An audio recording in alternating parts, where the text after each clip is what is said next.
But the reason why I wanted to come on tonight is I've talked to a few people, and this evening I was with a couple friends of mine, a couple lady friends, and we were talking because a lot of times people feel like there's not enough time in the day, or how can they manage their time? So I've been thinking about this, and I feel like time is what it is. So there's 60 seconds in a minute. There's 24 hours in a day. There's nothing that we can do to change time. So as I was talking to them, I said, I don't think that it should be time management. I think that we need to learn how to do self-management. And what I mean in that is, we know that time is what it is. We cannot change it. But my question to them was, what do we do with the time that we have? Okay? So, for example, I shared with them, even with my dad. I mean, my dad, he's closer to 80. And so I start thinking about it. And if my dad lived to 100, the day that he takes his last breath, it's never going to be enough time. Okay? So I don't care how much time I have with him on the journey. When that part of the journey's over, it just won't be enough. So I started to think about that. And I think that, because there's so many things out there to help us with time management. There's things out there, they charge you all this money to take these classes. But the reality is, that's something that we can never manage. So I feel like if we could change our mindset to understand that we can't manage it, and what do we do with the time that we have? So if you could change the way that you look at it, would you stay upset with your friend as long as you do? Because think about it. If my friend and I get into it, we get into an argument, whoever's right or wrong, and let's just say with that, something happens, because none of us know the day or the hour. So something happens, and I never have an opportunity to talk to that friend again. Was it really worth it? I want y'all to think about that. Because I feel like a lot of times we invest our time in the wrong things. Okay? And we have to be careful with that, because once the day is over, we can't get it back. That's why it's yesterday. Today is what we have to do. What we do in it is what matters. So if I spend my time upset, if I spend my time in unforgiveness, if I spend my time doing a bunch of stuff that just does not amount to anything, what have I really accomplished? And the sad part about it is, I'm not going to get that time back. I'm not going to get it back. So today I wanted to challenge us to just examine our perspective. Just examine what we do with our time. Examine, are we wasting time? Okay? If there's something that you're trying to work on, if you have a vision, if you have a goal, if you have something that you're trying to do, even in entrepreneurship, what are you doing with your time? What are you doing with the time that we have in the day? Because if you really look at it, out of the 24 hours, I'm hoping that you get at least 8 hours of sleep. If you're not getting 8 hours of sleep, then you need to get 8 hours of sleep.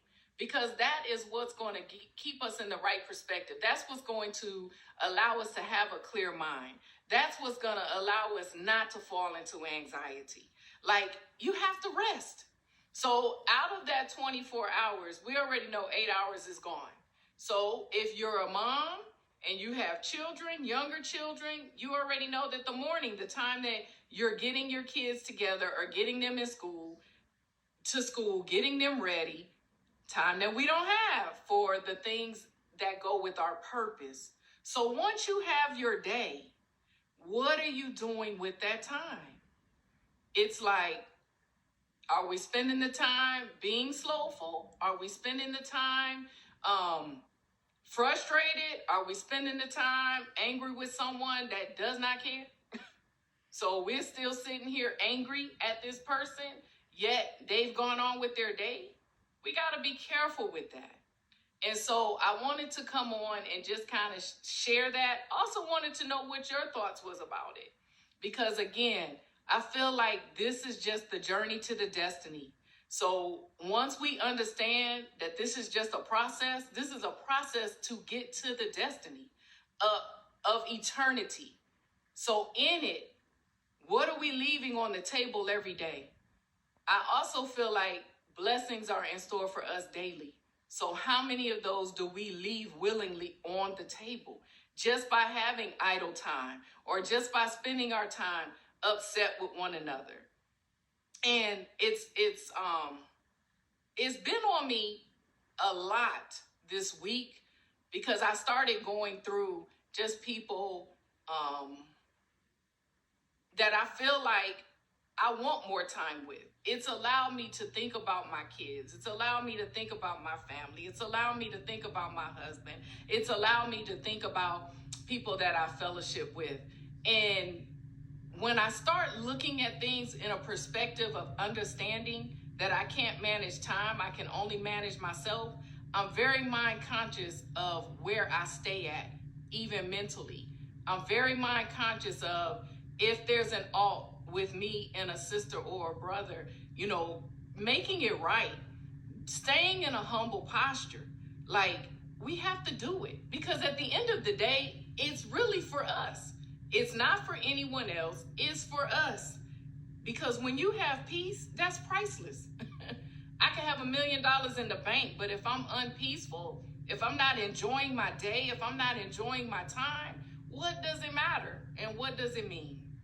So I just want to jump on here for a hot minute and just share that with everyone. And I do hope that you take the time just to think about it. Self-management. I choose self-management because I understand I can't manage time. I choose self-management because I understand time it is what it is. So if we've been on here for 16 minutes, we're not going to get the 16 minutes back. I can't change it. I can't pause it. I can't do any of that. So I am very mind conscious of understanding who means what to me, making sure that they know.